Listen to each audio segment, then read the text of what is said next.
উচ্চনদের তরফ থেকে জানাই নমস্কার। আমাদের আজকের গল্প 1 মিনিট, অনেক বড় নাম, একটু রিডিং করে নি। হ্যাঁ, আমাদের আজকের গল্প বাবুদের কালীবাড়ি, কোনো এক ছোট্ট গ্রাম। এবার ইন্ট্রোতে চলে আসি। অডিও মিক্স গল্পের কথক মনোজিৎ এবং পারিজাতের চরিত্রে ছন্দহারা। আবার প্রমোশন করছি, এটা ইনস্টা আইডি।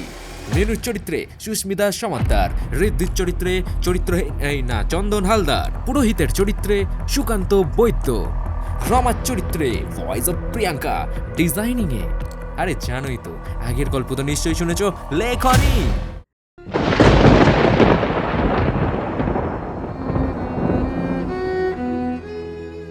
এই প্রখর বর্ষায় চারিদিক যেন জলে ডুবুডুবু অবস্থায়।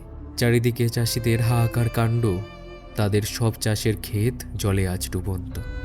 কিন্তু গ্রামের মাঝে এক জমিদারি অট্টালিকার দোতলার বারান্দাটায় যিনি লম্ফটা এই ঘোর সন্ধেতে বারবার নেভাচ্ছে আর বোঝাচ্ছে, তাহার দুঃখটা অনেকটাই আলাদা। সেই দুঃখটা অনেকটাই একাশারি। সন্তান শোকে কাতর এই ছোট্ট গ্রামের জমিদার সত্যপ্রসাদ চক্রবর্তী বাবু। সন্ধে থেকে রাত গড়ালো, লম্ফটিও আস্তে আস্তে নিভে এলো। বর্ষার প্রকোপ সারা রাত বাড়তেই রইল, আর মেঘের গর্জন।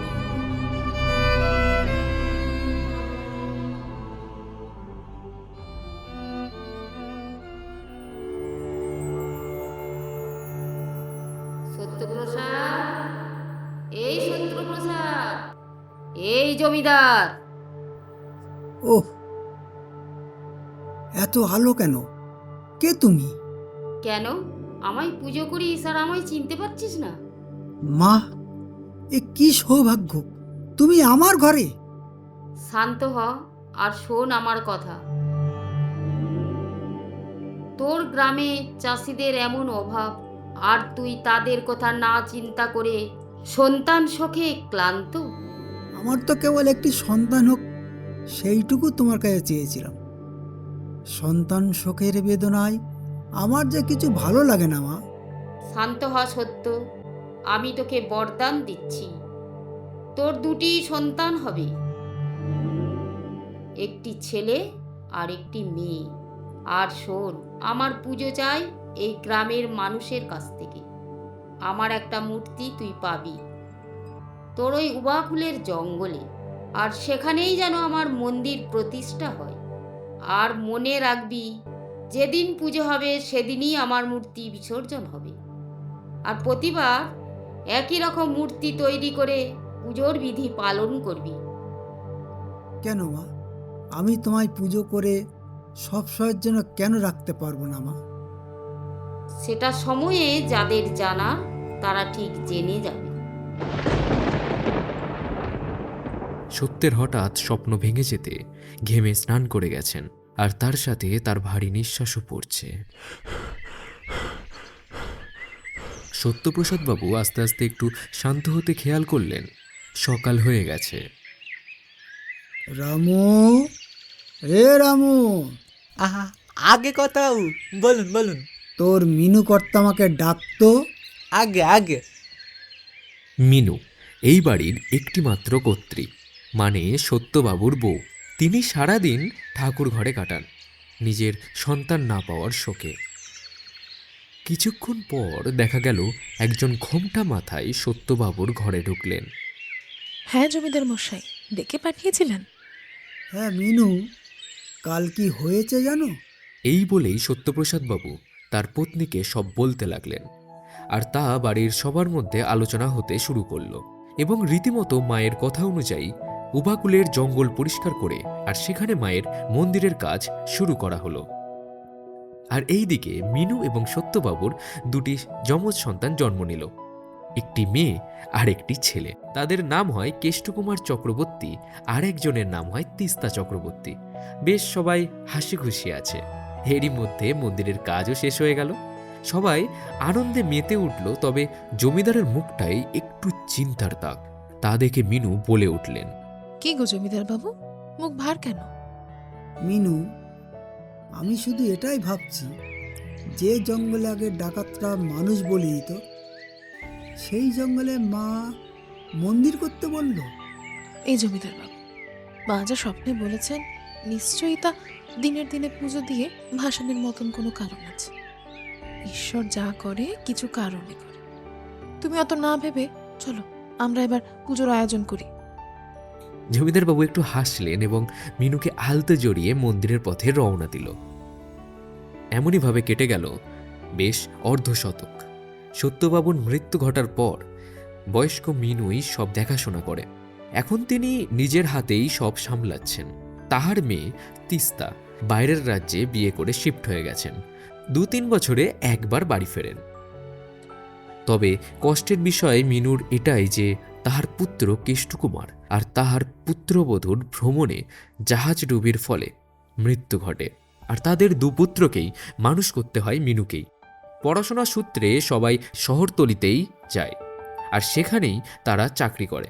আজ তারা ফিরবে তাদের জমিদারি অট্টালিকায়। আজকে তাদেরই অপেক্ষায় ধৈর্যের সাথে প্রদীপের থালা হাতে নিয়ে দাঁড়িয়ে মিনু।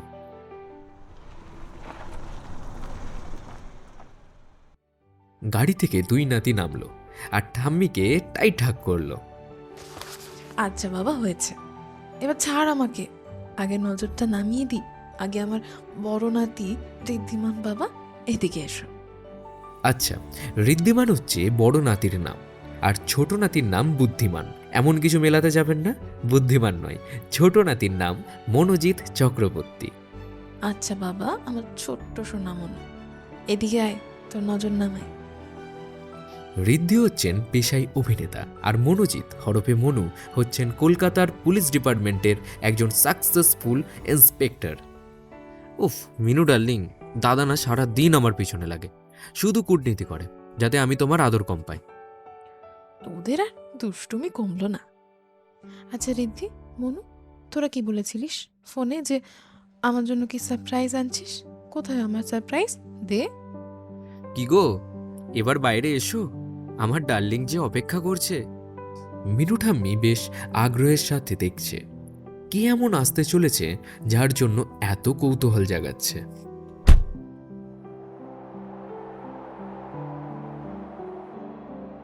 বাকিদের মুখ তো নর্মাল ব্যাপার হিসেবে হাসি খুশি আছে, তবে মিনু ঠাম্মির মুখটা কেমনই যেন অবাক হয়ে রইল। সে সামনে যেন কোনো রূপবতী কামিনীকে দেখে ফেলেছে। এক সুন্দর অপরূপ শাড়ি পরা বধূ, যার ফর্সা শ্বেত শঙ্খের মতো গায়ের রং সূর্যের আলো যেন গায়ে পড়তে কোনো এক দেবীর মতো উজ্জ্বল হয়ে ফুটে উঠেছে। বাঁশির মতো নাসিকা, পটল চেরা আঁখি, চুলের বিনুনি দেখে মনে হচ্ছে কেশ যেন মাটি ছোবে। শারীরিক গঠন পুরো পরিচয় দেয় শ্রেষ্ঠ নারী পদ্মিনীর চরিত্রের। ও ডার্লিং, কি হা করে দেখছো? যাও বরণ করো। মনোজিৎ, কেই বিবাহিত স্ত্রী? ঠাম্মি, এ তোমার ছোট নাত বউ। আমার আগে তোমার মনু বিয়ে করে নিয়েছে। মিনু একটু অস্বস্তির সাথে থাকলেও বরণ করে ব্যাপারটা যেভাবে হোক সামলে ঘরে এলো। ডার্লিং, হ্যাঁ। কি? আমি মনু। হ্যাঁ, এসো। ঠাম্মি, আমি জানি তুমি আমার উপর একটু রাগই করেছো। এমন হঠাৎ এটা করা ঠিক হয়নি, তবে তবে কি? বলো। আমার নাতির বিয়ে, আবার জমিদার বংশের ছেলে, এমনভাবে আমাদের পরিবারের কখনো বিয়ে হয়নি। প্রেম করেছো কোনো ব্যাপার না, বলতেই পারতে। আমি মেয়ের বাড়ি গিয়ে কথা বলতাম। ও ডার্লিং, সমস্যাটা শোনো না, তারপর না হয় রাগ করো। জানো তো তোমার নাতি কিছু কারণ না থাকলে নিয়ম ভাঙে না। বলতে থাকো, শুনছি। আমি একটা ফিমেল র্যাকেটকে ক্যাচ করি বোম্বাইতে একটা মিশনে গিয়ে। তো সেখানে একজন বাঙালি মেয়ে ছিল, আর সেই হচ্ছে ও। বাট ওকে ওর বাড়িতে ছেড়ে আসার পর আমি আর একবার খোঁজ নেওয়ার জন্য ওর বাড়িতে যাই। তবে ওর বাবা মা কেউই নেই।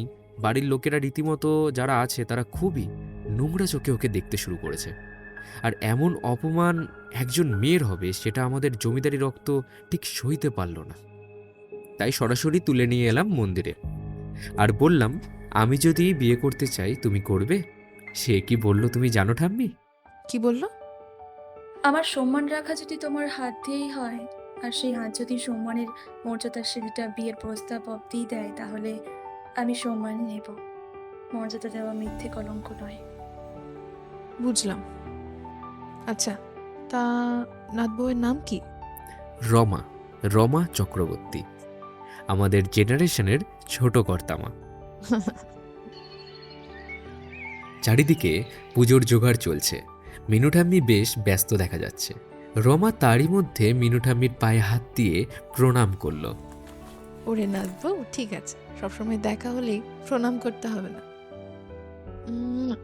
আমার সোনা। আচ্ছা ডার্লিং।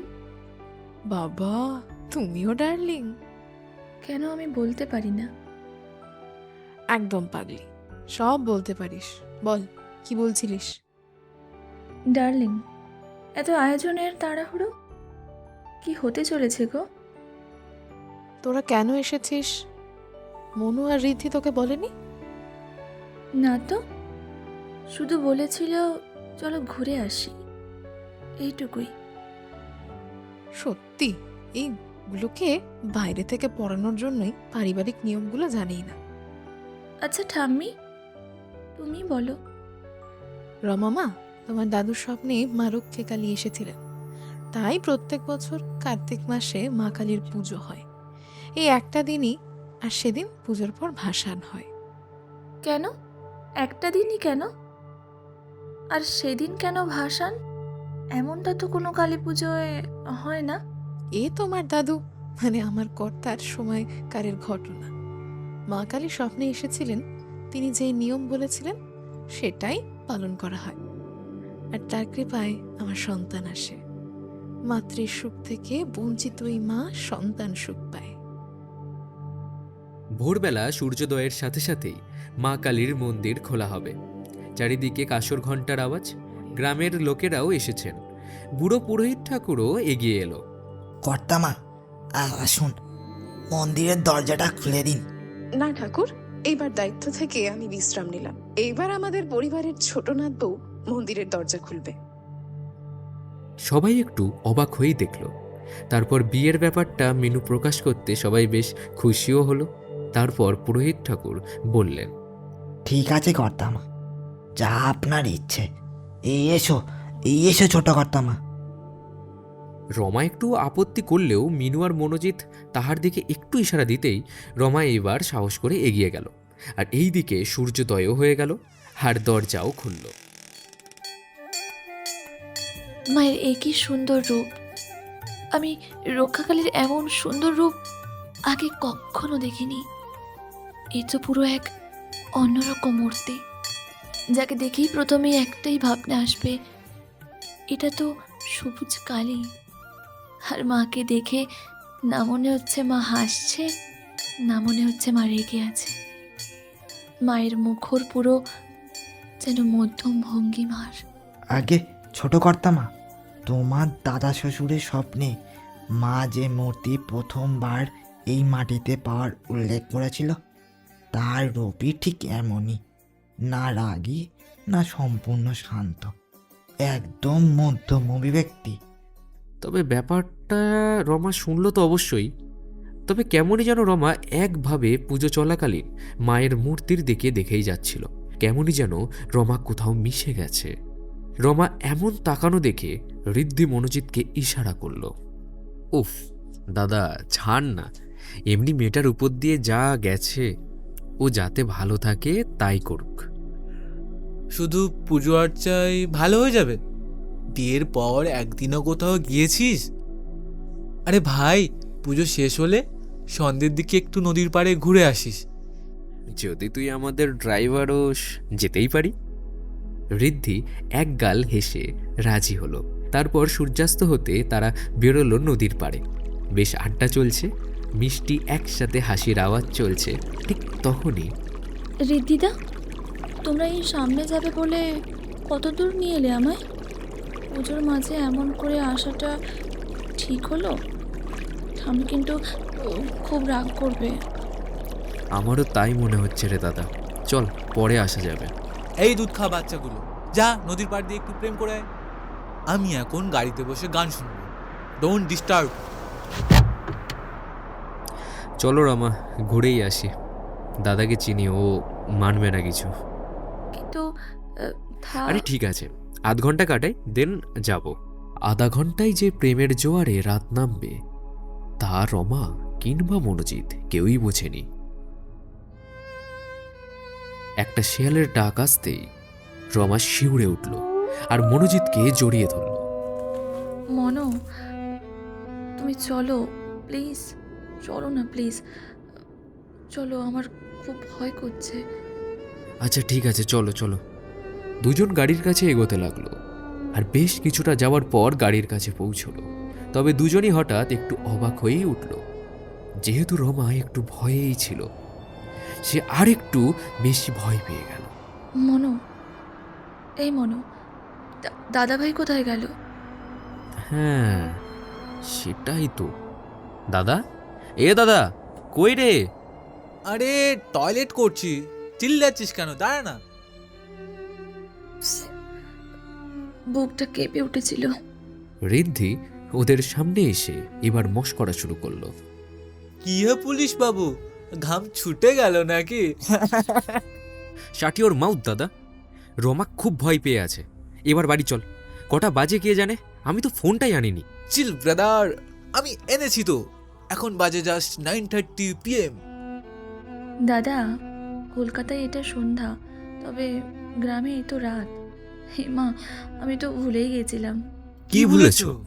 ঠামি বলেছিল আজ পুজো, আজই ভাসান হয় পুজোর শেষেই। আর যে দরজা খোলে তাকেই মা বেরোনোর পর দরজা বন্ধ করতে হবে। এর মানে তো ভাসানের সময় পেরিয়ে যাবে। তোমরা বাড়ির ছেলে, তোমরাই জানো না। ঠামি এবার নিশ্চয়ই খুব রেগে গেছে। হ্যাঁ রমা, ফুল মনোর ডার্লিংকে সামলে নেবে। না দাদা, ঠাম্মি সব কিছুই মানে, তবে এই পুজোটা ছোট থেকে দেখে আসছি।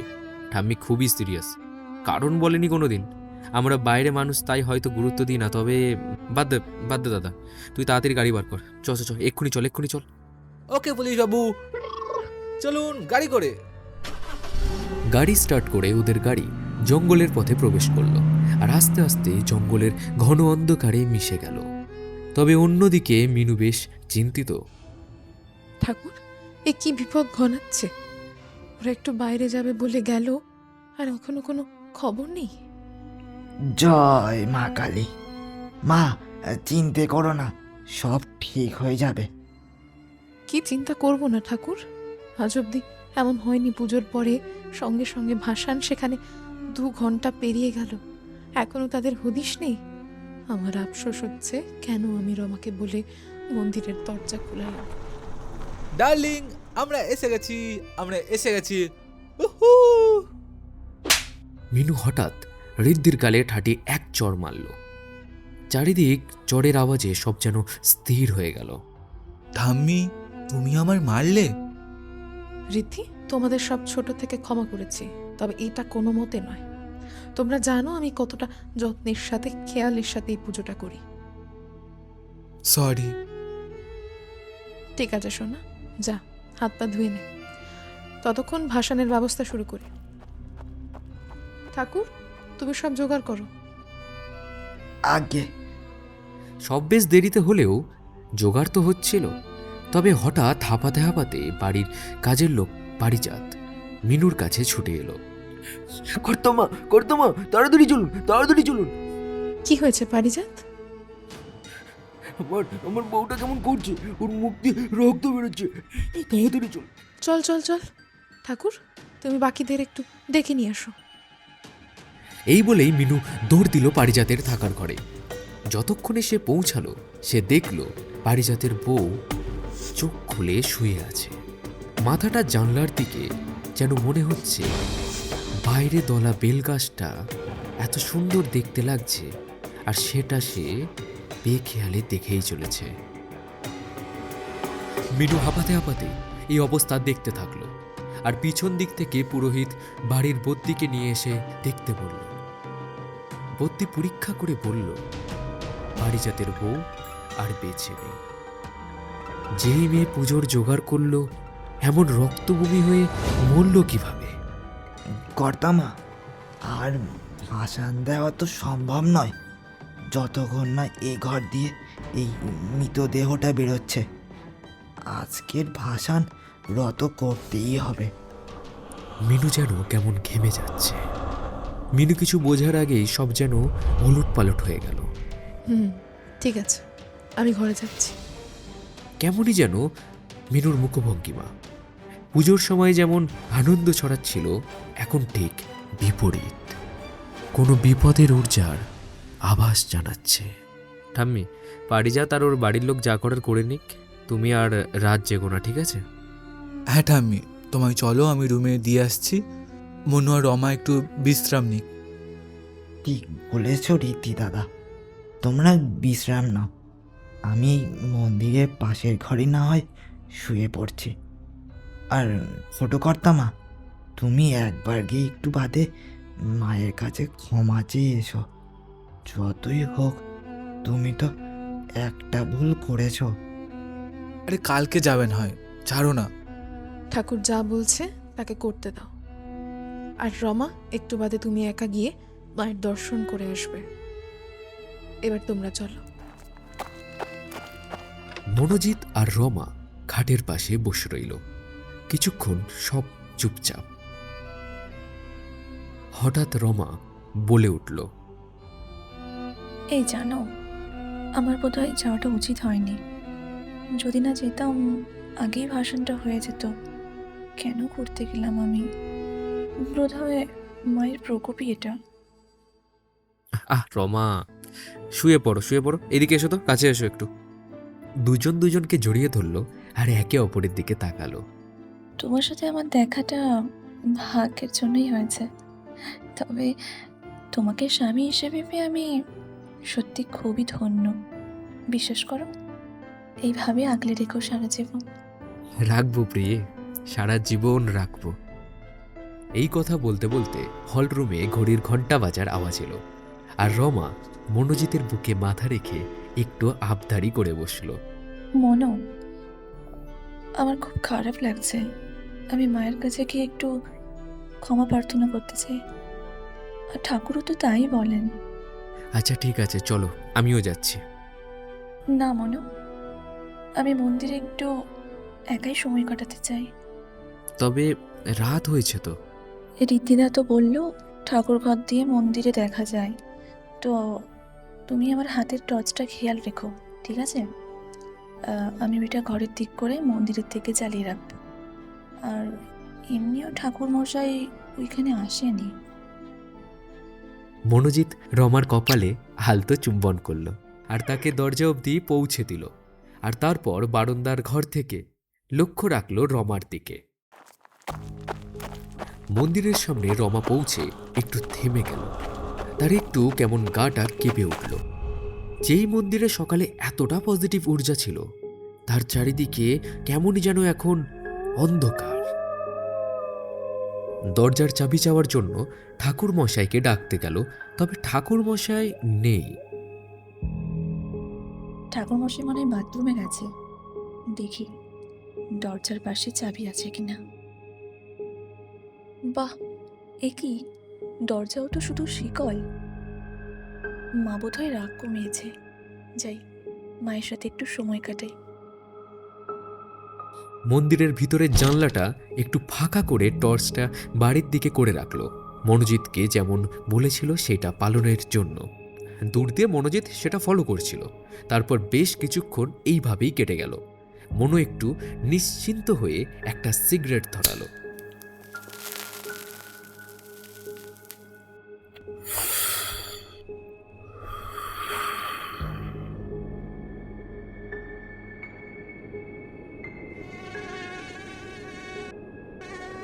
উফ, এ মশাগুলো না ভালো লাগে না, দূর। মশার জ্বালায় মনোজিৎ বারান্দার সেই ঘরের জানলার কাছেই চলে এলো। রাগ করে সিগারেটটা জানলা দিয়ে ফেলতে যাবে, আর ঠিক তখনই সে খেয়াল করল রমার সেই টর্চের আলো কোথায় গেল। আর মন্দির পুরো অন্ধকার কি করে, প্রদীপগুলোর আলো যে নেই। হঠাৎ একটা অদ্ভুত চিল্লানোর আওয়াজ। এই আওয়াজ শুনে মনোজিৎ এক ছুটে জোরে দরজা খুলে বেরোতে লাগলো। বাড়ির সবাইকে চিল্লিয়ে ডাকতে ডাকতে মেন দরজায় পৌঁছলো। সারা ঘরে ততক্ষণে আলো জ্বলে গেছে। সবাই ছুটে ছুটে মনোজিতের আওয়াজকে অনুসরণ করে মন্দিরের দিকে এগোতে লাগলো, আর গিয়ে দেখলো মনোজিৎ এক দৃষ্টিতে মন্দিরের ভিতরে দাঁড়িয়ে যেন মা কালীর মূর্তির দিকেই দেখছে। আস্তে আস্তে ঋদ্ধি মনোর পাশে গিয়ে দাঁড়ালো, আর সেই সব কিছু দেখে ঋদ্ধি ঢোক গিলল আর ঠিক পিছনে ফিরে তার ঠাম্মি মিনুর দিকে দেখল। হঠাৎ মনো কান্নায় আর্তনাদ করতে থাকলো। এটা এটা এটা কি হলো? এটা কি হলো? সারা জীবন থাকার কথা এই তো বললে তুমি, কোথায় কোথায় গেল রমা? এটা এটা কি হলো? কি দৃশ্য? মন্দিরের ভিতর মায়ের মূর্তির সাথে জড়িয়ে রমার লাল পাড় সাদা শাড়ি, শাখাপলা সব ভেঙে পড়ে আছে। মন্দিরের চারিপাশে রক্ত ভেসে যাচ্ছে। সব যেন পুরো চুপচাপ, শুধু শোনা যাচ্ছে মন্দিরের আর্তনাদ। এরই মাঝে পুরোহিত ঠাকুর বলে উঠলেন, এই নিশ্চয়ই করতে পারে মা, সেই আগের মতন ঘটনা। আগের মতো মানে? আগের মতো মানেটা আমি এখন বলার অবস্থায় নেই। ঋদ্ধি শুধু এইটুকু বলতে পারি, নিয়ম ভঙ্গের কারণে মা বিলক্ষণ করেছে রমাকে। সব শুনে ঋদ্ধির চোখ বড় বড় হয়ে যায়। ধপ করে সে মেঝেতে বসে পড়ে। বাড়ির প্রত্যেকেই কেমন যেন আতঙ্কিত হয়ে ওঠে। গ্রামের লোকও জড়ো হয়েছিল, তারা চুপ করে শুনছে, আর সবার চোখেই যেন ভয়, কিছু খারাপ, কিছু ভয়ানক, যা এর আগেও হয়েছিল, যা আবার হতে চলেছে। ঋদ্ধি যেভাবে হোক উঠে গিয়ে মনোজিতের পাশে বসল, তার কাঁধে হাতটা রাখলো, আর সেও কাঁদতে লাগলো। আর হঠাৎই মনোজিতের মুখ দিয়ে কথা শোনা গেল, এটা এটা মা ভক্ষণ করেননি। এই পুরোহিত, তুই তো এখানেই ছিলিস, উত্তর দে, আমার রমা কোথায়? উত্তর দে। দাদাবাবু, মাফ করবেন, আমি কিছু জানি না। আমি তো এখানে ছিলামই না। আমি আমি তো পারিজাত ওদের সাথে হসপিটালে ডেথ সার্টিফিকেট বার করতে গেছিলাম। সবেই বাড়ি ঢুকছিলাম আর দেখলাম আপনি চিল্লিয়ে চিল্লিয়ে মন্দিরের দিকে ছুটে যাচ্ছেন। মনো, আমার পাশে বস ভাই, তোর মাথা ঠিক নেই। না দাদা, আমি একজন পুলিশ, এত সহজে আমি এটা মানতে পারবো না। রমার এমন উধাও হওয়ার রহস্য আমি ভেদ করবই। আমি এটা ভেদ করেই দম নেব। আমি এটা ভেদ করবই।